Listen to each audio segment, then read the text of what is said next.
Mesdames, Messieurs, nouvel invité dans Bienveillance et jus d'abricot, le nom le plus stupide d'une émission en live avec Monsieur Teddy Thomas. Bonjour Teddy. Bonjour Eric, comment ça va?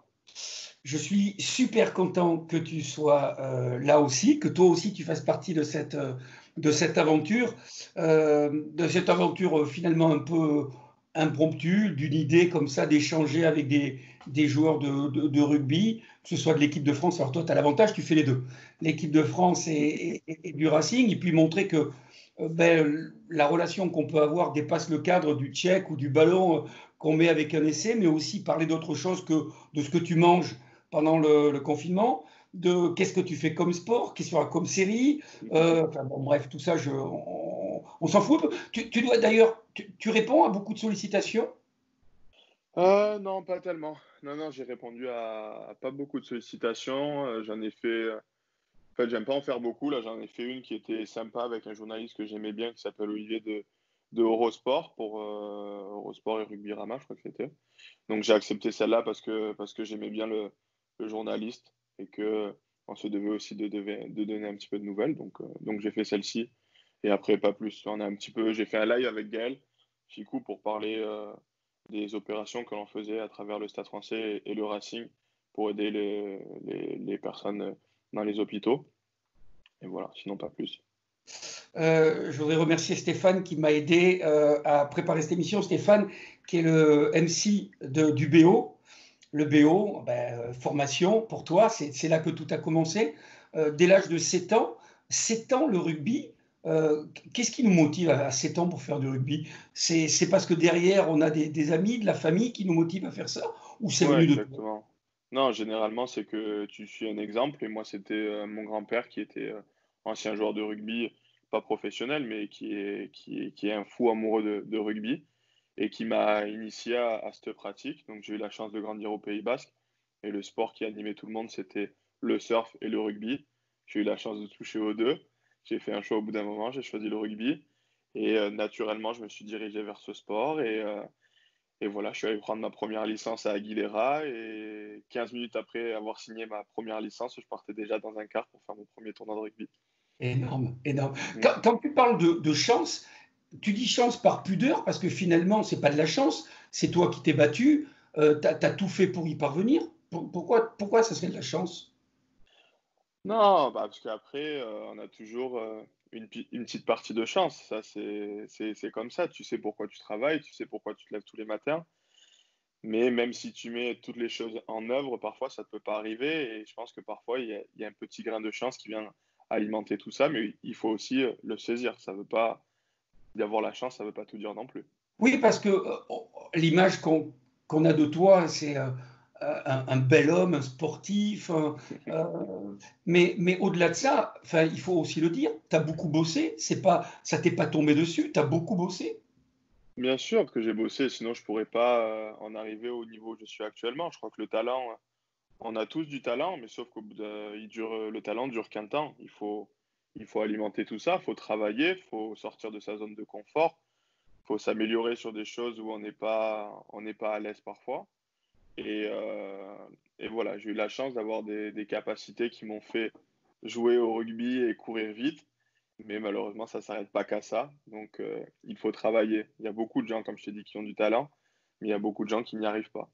Donc, c'est le travail qui fait tout, surtout. Tu es né pas loin du stade, hein, En puisqu'on parle face. de la clinique. Qu'est-ce que ça représente Aguilera pour toi? Est-ce que c'est une part de toi, c'est une part de ta vie, mais est-ce que si tu y allais jouer, par exemple, tu penses que tu aurais une émotion particulière alors que tu as fait tant de stades en Europe? Oui, c'est sûr que j'aurai une émotion pardon, particulière. C'est là où j'ai vu mes premiers matchs de rugby, où je me suis fait mes premiers copains aussi. Et comme tu l'as dit tout à l'heure, je suis né en face du stade Aguilera, la polyclinique d'Aguilera, qui est fermée maintenant, mais elle est vraiment à une rue, quoi. Enfin, tu sors de la polyclinique, tu vois le stade. Et pour la petite anecdote, quand je suis né, le pédiatre avait dit à ma mère que je serais le futur Blanco. Bon, c'était à l'époque, je n'avais pas la prétention de dire que je deviendrais le futur Blanco, Tu joues mais c'était rigolo parce que j'étais pas du tout amené à faire du rugby. Et au final, ben, j'ai fait du rugby et j'ai évolué dans le stade en face de la clinique qui m'a vu naître. Donc c'était beau et j'ai jamais eu la chance d'y revenir. Donc j'espère. Un mot encore, Teddy, sur le Pays Basque, avant d'évoquer tout ce que tu as fait. Est-ce que tu parles basque? Non, non, un petit peu. J'ai quelques T'as mots. hésité. T'as Non, non, hésité. non. J'ai quelques mots, mais vraiment les mots Mileshker, les choses comme ça. Non. Euh, Comment ça se passait là, les entraînements? Est-ce que la préparation physique était intense? À Biarritz? Ouais. Ouais, c'était très intense. Surtout que j'ai commencé hyper jeune avec les pros. Ma première préparation physique, j'avais 16 ans, je crois. 15 ans ou 16 ans. Parce que je suis de fin d'année, je suis de septembre, donc les préparations, c'est en juin. Mais C'était ton préparateur physique? c'était Manu Plaza qui nous a rejoint cette année avec l'équipe de France. C'est hyper drôle parce il était avec nous pendant le tournoi Destination. Manu Plaza, il y avait Thibaut Giroud aussi, qui est en équipe de France maintenant. Donc j'ai commencé avec eux et j'ai commencé dans le dur direct.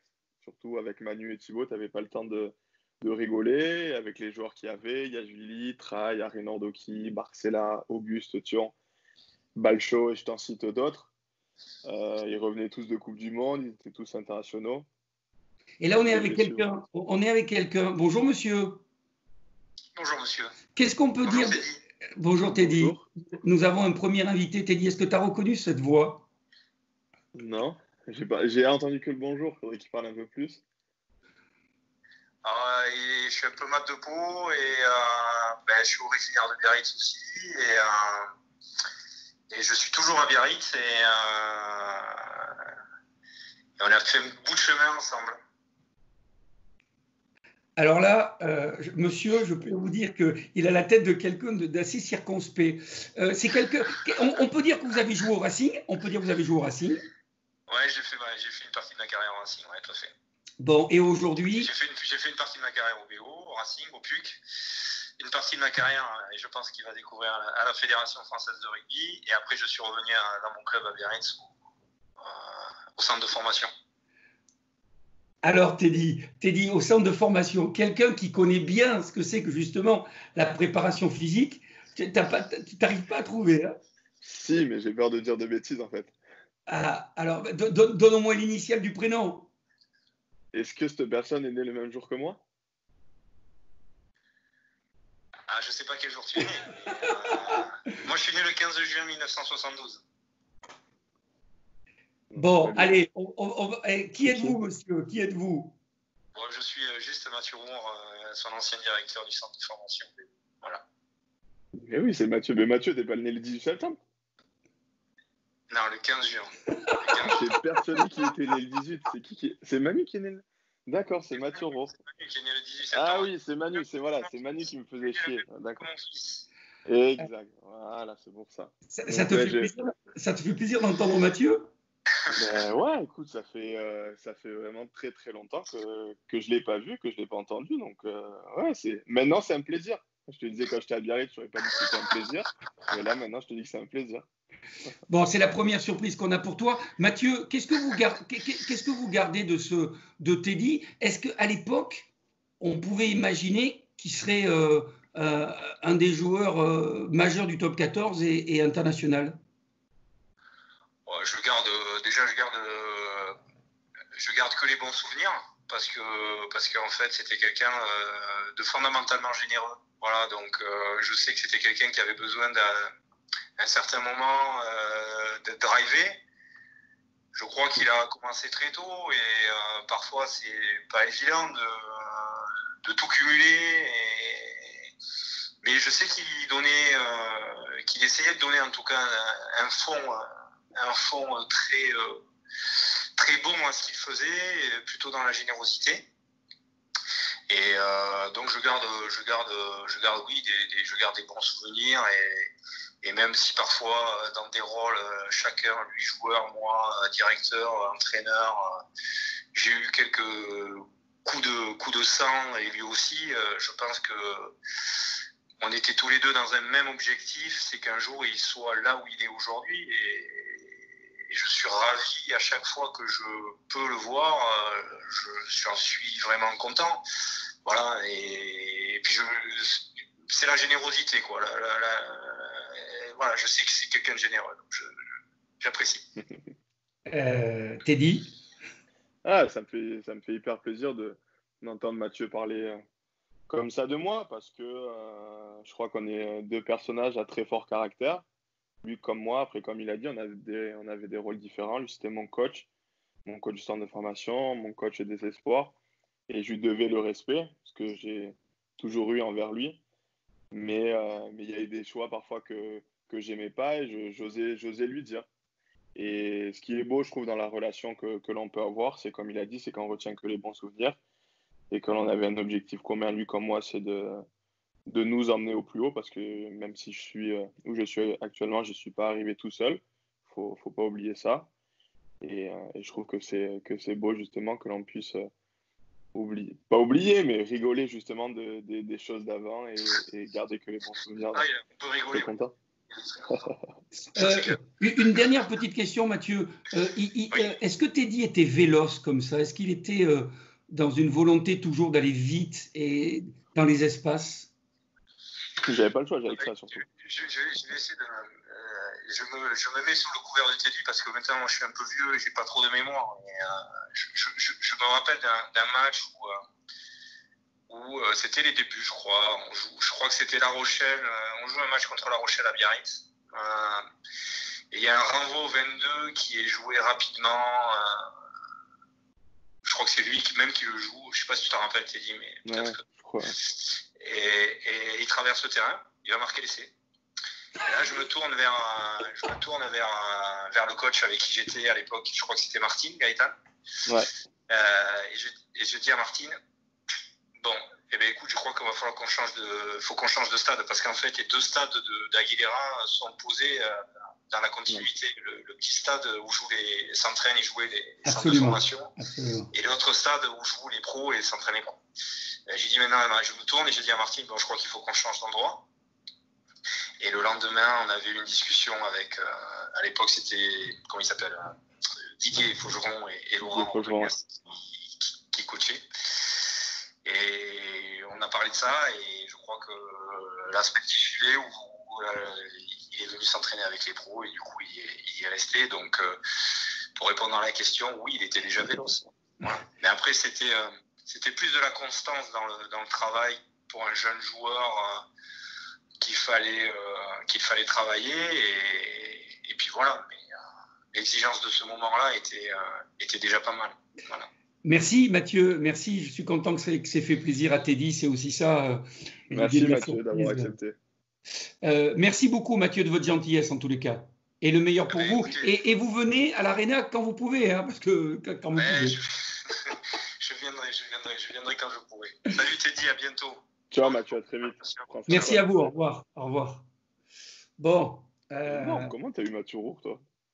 Parce que moi, je ne suis pas un journaliste, je suis qu'un passionné. Voilà. En fait, j'imaginais dès le début, mais ça fait tellement longtemps que je n'ai pas eu de nouvelles de Mathieu, que c'est pour ça que je te dis, je ne voulais pas dire de bêtises. Et je savais qu'il y avait quelque chose entre les dates de naissance, et en fait, c'est son fils. Parce que tout le monde m'appelait le fils de Mathieu à l'époque à Biarritz, quand on rigolait sur ça. Et à chaque fois, quand on faisait mon anniversaire, c'était l'anniversaire de Mathieu aussi, en fait, son fils. Tu fais un peu de set aussi. Ouais. Souvent avec les joueurs, quand je parle beaucoup de set parce que c'est une vraie passion. Est-ce que Teddy Thomas, on ne peut pas imaginer qu'il puisse faire les deux aujourd'hui? Écoute, c'est très compliqué. C'est très compliqué parce que déjà... Pardon, je te coupe. Juste à titre de passion, je ne te parle pas des contingences qui sont les tiennes avec des clubs. Ça ne me regarde pas, mais on parle de bienveillance et Gilles Abricot, donc c'est par plaisir. Est-ce que faire les JO, par exemple, tu vois? Ah, mais si.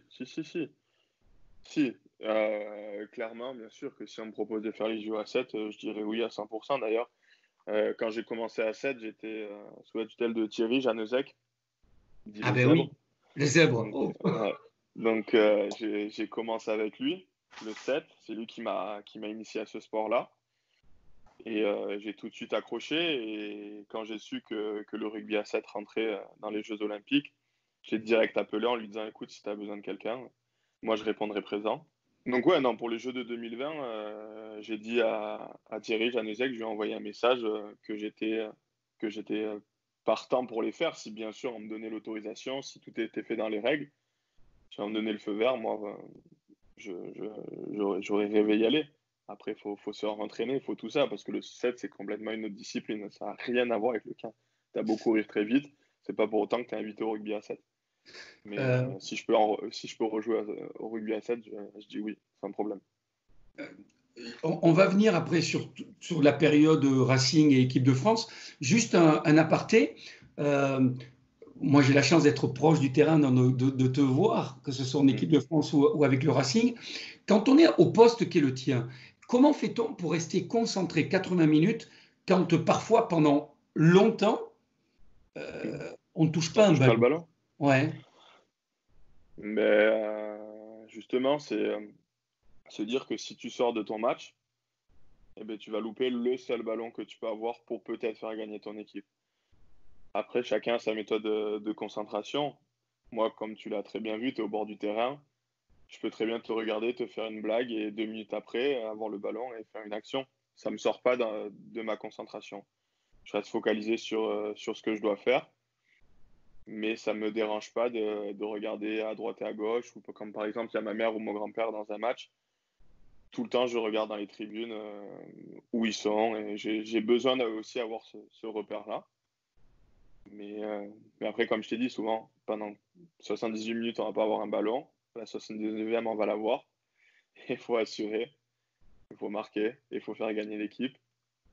Et ça, ben, tu t'entraînes tous les jours pour ça. Et quand tu as compris, ben, après, tu peux avoir des petites améliorations ou te permettre certaines choses. Tu signes au Racing en 2014 ? Ouais. Direct, quasiment équipe de France ? Ouais, en novembre. Est-ce que là, tu arrives à être serein ou tu as le boulard? Comment on fait pour, à l'âge que tu as, tu as 20 piges? Ouais, j'avais 20 ans. Et comment on fait à 20 piges pour pas exploser dans sa tronche quand on quitte un club historique comme le BO, qu'on arrive dans un club qui est en pleine évolution comme le Racing, derrière il y a l'équipe de France, tu arrives à garder les pieds sur terre à ce moment-là où objectivement tu te dis non, à un moment donné, j'ai cru que j'étais un autre? Non, après, pour ceux qui me connaissent réellement, pas pour ceux qui me connaissent pas et qui se permettent de parler sur moi sans véritablement me connaître, je suis toujours quelqu'un d'extravagant, qui va rigoler sur moi-même, je peux me moquer de moi-même comme je peux me vanter de moi-même. Je vais rigoler sur ça sans me prendre au sérieux. Et pour revenir à l'équipe de France et ma première sélection, bien sûr que j'étais extrêmement content. C'était vraiment un aboutissement des années de travail. Mais c'était un objectif que je m'étais mis en tête et qui était arrivé. Donc pour moi, c'était pas une fin en soi en fait. C'était énorme. Mais le plus dur, c'est d'y rester. Tu te retrouves avec Rémi Thalès, Bernard Leroux, triplé face aux Fidji à Marseille. Quand Philippe Saint-André t'appelle ou te contacte, je ne sais pas si c'est lui directement qui le fait, est-ce que tu te souviens de ces mots avant et après le match? Non, pas trop. En fait, on n'avait pas trop d'échanges pour dire vrai. Bien sûr qu'il m'a souhaité un bon match parce que c'était ma première et on était plusieurs à avoir notre première sélection. Et il a demandé au groupe de nous faire vivre une des plus belles premières sélections parce que celle-là, tu l'oublieras jamais. Donc, il a vraiment eu un message pour tout le monde, mais individuellement, moi, on avait le même poste. Donc, il m'a dit qu'il savait de quoi j'étais capable et qu'il voulait voir ça sur le terrain. Et après, rien de particulier qui m'a marqué, quoi. J'ai dit, on a un deuxième invité avec nous. Bonjour, monsieur. Allô? Bonjour tout le monde. Bonjour. Bonjour, monsieur. Vous m'entendez? Là, c'est compliqué de ne pas le reconnaître. On t'entend très bien et tu sais quoi? Il t'a reconnu tout de suite. Ouais. Tu as entendu ce que... Alors, nous sommes avec Philippe Saint-André, voilà, ancien international, qui a marqué probablement l'un des plus beaux essais que l'équipe de France ait marqué, en plus face aux Anglais, avec d'ailleurs au départ un ballon d'un ancien du Racing Pierre Berbizier, donc l'un des plus beaux essais, et donc sélectionneur de cette équipe de France, sélectionneur notamment de Teddy Thomas. Philippe, bonjour, merci de nous donner quelques minutes de ton temps. Qu'est-ce que tu te souviens, toi, de cette première sélection de Teddy? Bien sûr de ces 3 essais. Mais bon, ouais, on savait qu'il avait un talent fou et je crois que les mots que je lui avais dit, voilà, c'est qu'il se fasse plaisir, qu'il profite du moment présent et puis surtout qu'il fasse bien ce qu'il savait faire, c'est-à-dire marquer des essais. Et je crois que sur le premier ballon, ça doit être une diagonale de Rémi Thalès, si je me souviens, et il marque un essai. Attends, Teddy, tu dis? C'est Camille Lopez. C'est Camille Lopez. Philippe? C'est Camille Lopez, ouais. Sur Camille Lopez, ouais, tu vois. Et sur sa première sélection, marquer 3 essais, c'est assez impressionnant. Mais pour moi, je me souviens plus de l'essai contre l'Australie au Stade de France lors de sa deuxième sélection. On va demander à Teddy c'est lequel qui l'a le plus marqué sur son début, si c'est ces 3 essais à Marseille ou cet essai lors de la victoire contre les Australiens au Stade de France. En fait, en vrai, c'est pas tant les essais qui m'ont marqué, c'était le contexte. Et le contexte, c'était contre les Australiens parce que c'était la première fois que ma mère et mon grand-père me voyaient porter le maillot bleu et qu'ils étaient présents dans le stade. Ils n'avaient pas pu se déplacer à Marseille. Et là, ils étaient venus à Paris. Et donc, c'est vraiment ce moment-là que je retiens, au-delà, bien sûr, de l'essai. J'en suis très content, mais c'est vraiment ce bonheur-là partagé avec ma famille à mes côtés. Philippe, juste une question, puisqu'il avait le même numéro que toi, quasiment le même poste. Est-ce que quand on a comme ça le même poste, et même si on devient sélectionneur, est-ce qu'on a une sensibilité particulière par rapport à un joueur qui joue au même poste que nous? Disons, où c'est compliqué, c'est qu'il ne faut pas être trop critique. En plus, nous, dans le staff, Patrice Lagisquet était un ancien ailier. Moi aussi. Donc, je pense que quand tu es manager ou entraîneur d'une équipe, tu entraînes tout le monde. Alors, bien sûr, tu as un œil, on va dire, averti sur le poste de 3 Carrel, sur son placement, sans ballon et avec ballon. Mais après, il ne faut pas oublier, voilà, quand c'est une sélection en équipe de France, tu choisis les meilleurs. Et si Teddy arrivait en équipe de France, c'est qu'il avait démontré sur le terrain qu'il méritait. Mais après, quand tu es un ancien ailier et que tu vois le 3 Carrel que tu sélectionnes, alors que beaucoup de personnes disaient qu'il était trop jeune et qu'il n'était pas encore prêt, et qui marque un hat-trick et qui marque 3 essais, ça fait du bien. Je me souviens, avec Patrice Lagisquet, on en avait parlé après le match, et de dire, voilà, quand tu analyses le potentiel des joueurs, mais jusqu'à ce qu'ils soient en situation au niveau international, tu ne sais jamais si le joueur va passer le cap ou pas. Et ce qui était bien dans Teddy, c'est que voilà, il n'avait pas eu une pression négative, bien au contraire, et qu'il avait réussi sa première sélection à Marseille. Et si je me souviens bien, on avait fait aussi une belle troisième mi-temps à Marseille après son hat-trick et cette belle victoire. L'émission s'appelle Bienveillance et jus d'abricot. Hein. Je ne suis pas certain qu'il y en ait eu beaucoup. Merci Philippe en tous les cas. Bon courage pour la suite, et dis-toi que Teddy reste au Racing quand même. Hein. C'est vrai. Tu me diras quand est-ce que tu es en fin de contrat, Teddy. On t'embrasse Philippe, merci beaucoup. Merci. Je vous embrasse et puis bonne interview. C'est gentil. Teddy, j'espère te revoir rapidement, mais sur le terrain. Merci Philippe, avec grand plaisir. À bientôt. Salut Philippe. Allez, merci beaucoup.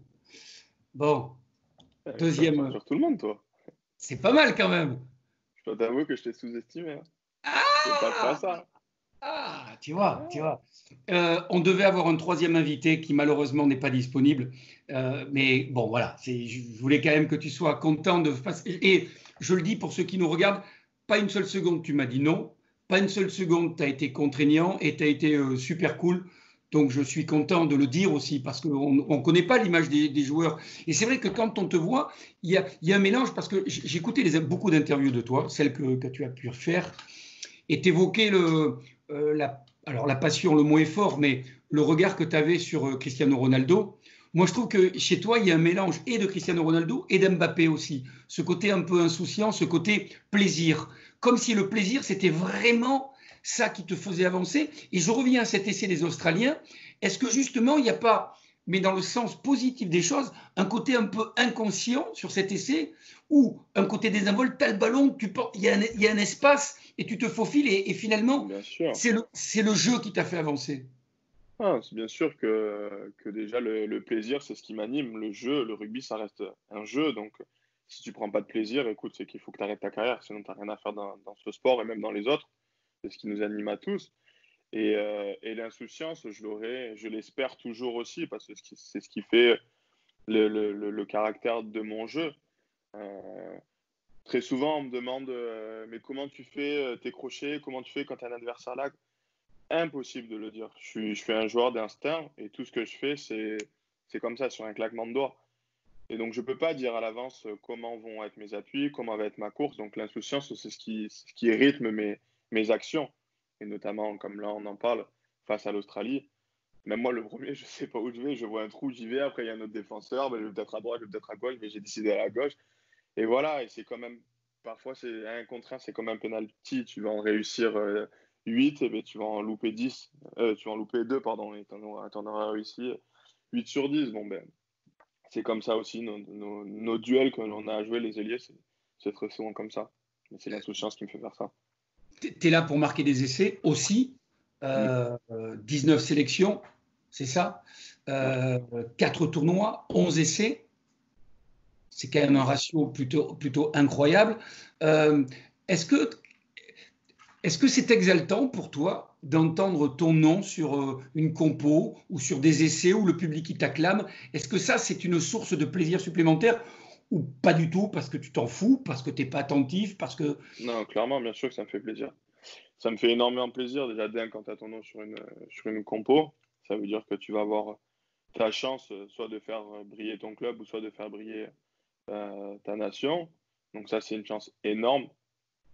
Et après, de deux, quand les gens t'acclament, crient ton nom, etc., c'est aussi quelque chose de… Tu ne peux pas l'expliquer, il faut le vivre. Donc c'est pour ça que moi, quand je marque des essais, qui j'estime sont beaux ou bien, je fais des célébrations, mais je ne fais pas des célébrations uniquement pour faire le kéké, comme tout le monde dit. Mais je fais des célébrations aussi pour avoir cette interaction avec le public. Et je vois que les mecs, ça leur fait plaisir. À chaque fois, ils m'en parlent, ils me font les titis, ils me font les si. Et voilà, c'est au final un petit lien qu'on a entre les supporters et moi. Et moi, c'est la définition de mon jeu. Mon jeu, il est comme ça. Et je cesserai de me faire plaisir. Sinon, j'arrêterai. Je prendrai ma retraite. Est-ce que le regard positif qu'ont les supporters envers toi, que ce soit en équipe de France ou au Racing, tu le ressens aussi sur les matchs à l'extérieur? Ou là, ouais. Ah oui, Ouais, non, quand même, franchement, je le ressens. Non, je le ressens que, bien sûr, pendant le match, les supporters, ils sont pour l'équipe adverse. C'est normal, tu supportes ton équipe. Mais par contre, la gentillesse des gens après les matchs, quand on sort du vestiaire, c'est là où je me dis que au final, tout ce que tu fais, c'est pas non plus pour rien et qu'il y a des gens qui comprennent réellement ton message et qui sont contents et qui te soutiennent surtout. Et ça fait vraiment chaud au cœur. Donc que ça soit partout, en France ou même à l'étranger aussi. À l'étranger, c'est énorme le respect qu'ils ont pour nous, les joueurs de rugby. Je parle pas de moi, hein, attention, je parle de tout le monde. C'est incroyable. C'est incroyable. Quel est ton stade préféré? Mon stade préféré en France ou dans le monde? Celui où tu as eu un sentiment que c'était un fucking stadium, tu vois, un truc qui… Parce que nous, on est tellement mal habitués, parce que c'est tellement extraordinaire là où on est, cet examen tous les 15 jours. Donc, en dehors de Paris La Défense Arena, quel endroit, parce que ça pourrait être, tu vois, on parle de l'équipe de France, ou même en H-Cup. Il y a un préféré, je ne sais pas si je pourrais dire. En France, le Vélodrome, où on a joué, à franchement, Marseille. c'était incroyable. À Marseille, c'était incroyable l'ambiance qu'il y avait. En plus, il venait juste d'être refait. Et la proximité que les gradins ont avec le stade, enfin, franchement, c'était à couper le souffle. Non, parce qu'on pourrait dire Twickenham, tu vois, ou. Ouais, il y a Tu vois Thomond Park aussi. Ouais, Thomond Park, le stade du Munster. Ah, franchement, ça, c'est il paraît. incroyable. C'est C'est le la stade mecque du préféré. rugby. Ouais, ouais. Ouais, c'est la mecque du rugby. Le stade, au final, il paye pas de mine. C'est pas le plus beau, c'est pas le plus clinquant, c'est pas. Mais tu ressens cette histoire, l'âme qu'ils ont, la gentillesse. Tout à l'heure, on parlait des supporters, l'amour qu'ils ont pour le rugby, le respect qu'ils ont pour le rugby. Et tout ça fait que tu es dans une ambiance, tu es obligé de faire un fucking good game, comme ils disent. Et que tu gagnes ou que tu perdes, bien sûr, quand tu perds, ça va pas être un bon souvenir, mais ça sera quand même un souvenir parce que tu pourras dire que tu as joué dans ce stade-là. On n'a pas encore beaucoup parlé des ciels et blancs, si ce n'est qu'on a dit à Philippe Saint-André qu'il ne fallait pas qu'il rêve du côté de Montpellier. T'arrives, tu rencontres, enfin, tu as quand même de très grands joueurs à côté de toi à ce moment-là quand tu arrives. Est-ce que c'est impressionnant ou finalement tu es focus sur ce que tu as à faire au-delà des propos qu'on connaît des deux Laurent quand tu es arrivé et de ce que tu imaginais? Mais est-ce que côtoyer ces grands champions, c'est impressionnant ou c'est motivant? Alors au début, bien sûr que c'est impressionnant parce que tu passes du tout au tout. Tu passes d'un mec qui le regarde à la télé à un mec qui s'entraîne avec lui ou avec eux. Donc c'est sûr que c'est impressionnant, mais après ça passe très vite Tu peux parce arrêter de me que montrer tes biceps, s'il te plaît, sur l'écran? j'avais plus trop en ce moment quand même. Et donc au début c'est impressionnant, mais après tu te dis que c'est extrêmement enrichissant d'être à côté de joueurs comme ça et que tu as envie de travailler à leur côté et tu as envie d'apprendre surtout à leur côté. Donc il faut que tu mettes la joie et le rêve et le bonheur de côté, que tu te dises que c'est un collègue de boulot, quoi. C'est un copain, un collègue de boulot, tout ce que tu veux, mais que tu dois t'entraîner avec lui, pour lui, et lui va s'entraîner pour toi aussi. Donc, quand tout ça est passé, tu les prends en exemple et tu suis, et tu suis, et tu notes, et tu enregistres, et tu refais les mêmes gestes pour que lui soit content de toi. Et quand lui est content de toi, tu te dis, OK, là, je commence à comprendre la chose. C'est une émulation. Champion de France, finaliste de la Coupe d'Europe. Tu es plus content d'avoir été champion de France ou frustré de ne pas avoir gagné la Coupe d'Europe? Alors, pour moi, je ne me considère pas comme champion de France. Parce que tu n'étais pas sur la pelouse Ouais. Au-delà de ne pas être sur la pelouse, c'est surtout que c'était l'année où j'ai fait une année blanche. J'ai dû jouer 2 matchs avec le Racing et 3 pour l'équipe de France. Donc, je ne me considère pas champion de France. Pour te dire, j'ai aucun souvenir. Le petit bouclier ou les cadeaux que l'on a eus, je ne les ai pas gardés. Je les ai offerts à mon grand-père. Mais après, c'est très personnel. C'est comme ça. Bien sûr. Même Bien si sûr. j'avais fait toute la saison et que j'étais blessé uniquement pour la finale, peut-être que j'aurais pu dire je me sentais champion de France, mais là, c'est pas le cas. Et Mais alors, pardon, je voulais pas te couper. Alors, parle-nous de la frustration de la Coupe d'Europe, alors. Frustration de la Coupe d'Europe, première finale pour moi et tu sors d'une demi-finale où tu balais tout devant toi, notamment le Munster. Et tu arrives en finale avec cette confiance que tu as gagnée aussi. Hein, pas quand on ne te l'a pas donné, la confiance, tu l'as gagnée. L'excitation, tout ce qui va avec et la descente, je ne vais pas dire aux enfers, mais ça a été extrêmement dur de nous voir perdre. De nous voir perdre, surtout que à la fin du match, je fais une mauvaise action et je ne sais pas si c'est ça qui nous a fait perdre parce que c'est sur 80 minutes un match. Mais en tout cas, tu broies que du noir, tu penses que aux choses négatives.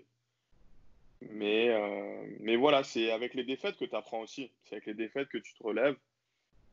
Personnellement, ça a été ma première finale. J'espère que ce ne sera pas ma dernière. Donc j'apprendrai de ça et je saurais comment aborder plus sereinement, on va dire, une finale. Mais à côté de ça, c'était une expérience humaine incroyable avec un groupe, franchement, formidable.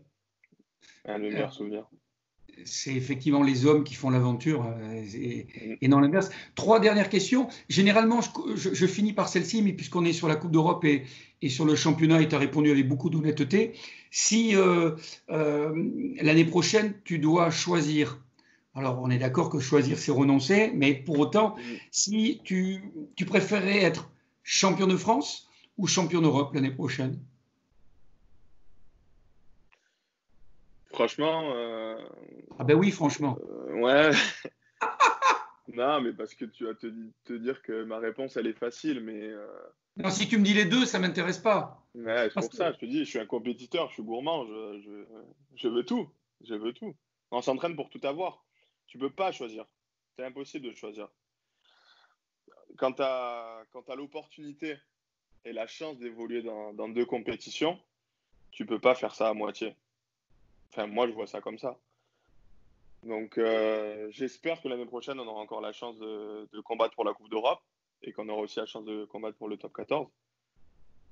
Et je vais avoir les deux. Et j'ai aucun des deux. Donc, je vais avoir les deux. Mais franchement, je pourrais pas choisir. on n'aura pas les Saracens l'année prochaine. On n'aura pas les Saracens, mais on aura des équipes beaucoup plus compliquées.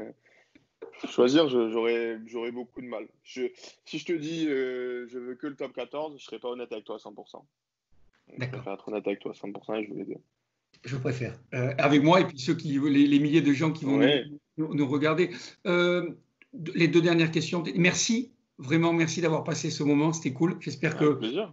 que tu as eu aussi ces 2 interlocuteurs t'ont donné Ça m'a fait plaisir. de jolis Ça m'a fait plaisir. Je l'ai évoqué tout à l'heure, Paris La Défense Arena. Ouais. C'est pour nous presque une habitude. Pour de nombreux spectateurs et supporters, c'est parfois la première fois avec un sentiment de waouh, de surprise, de quelque chose. Comment, quand tu viens dans cette salle qui est la tienne, qui est la nôtre, qui est celle de tous les supporters qui sont de la maison, supporters du Racing, comment toi tu vis cette atmosphère si différente d'Aguilera, de Michelin, tu vois, de Mayol? Ah ben c'est une ambiance complètement différente. Ça résonne, pareil, la proximité avec le public, c'est une salle de spectacle, c'est une salle où tu dois faire le show. Et on a souvent l'habitude de dire avec Simon Zebo avant de rentrer sur le terrain, on se dit showtime. Et voilà, pour nous, c'est ça la définition de l'arena, showtime. On est là pour faire le spectacle. Et moi, personnellement, ça me plaît. Ça me plaît de jouer dans cette enceinte. Jackie s'est vraiment battu pour qu'on ait ça. Et on l'a eu. Donc, on doit respecter ce qu'il a fait et on se doit de lui faire plaisir. Et ça passe souvent par des victoires, mais ça passe aussi parfois par des très gros matchs que l'on peut perdre. On en perdra le moins possible, attention. Mais c'est cette notion de show, de spectacle et de se faire plaisir, quoi. Moi, ça me va. Ben, tu sais quoi, c'est une jolie conclusion. Merci Teddy d'avoir passé ces quelques minutes avec nous et avec tous les supporters de rugby, parce que c'est avant tout ça le plaisir de se retrouver en espérant que ce soit le plus tôt possible, toujours avec bienveillance et un peu de jus d'abricot. À bientôt, merci Teddy. À très vite. Salut.